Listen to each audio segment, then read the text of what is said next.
Hey there folks, in today's video I'm going to be showing you how to get a nice tight secure fit on your zerk fitting with your grease gun here. So the two common issues that people run into is that your tip on the grease gun is too tight and you have to slam this down on the zerk fitting and it's difficult to get off. The other being that the tip on the grease gun is too loose and it has to be held tightly against your zerk fitting while grease is being pumped in and it's leaking everywhere and it's just annoying.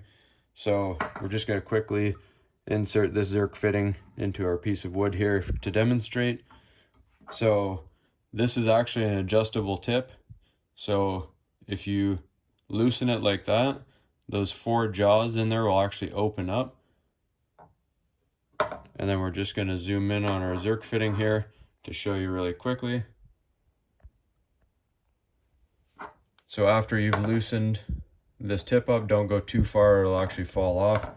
You're just going to simply put your fitting on, tighten it down, and you'll actually see it's locked into place. I'm pulling nice and hard on it.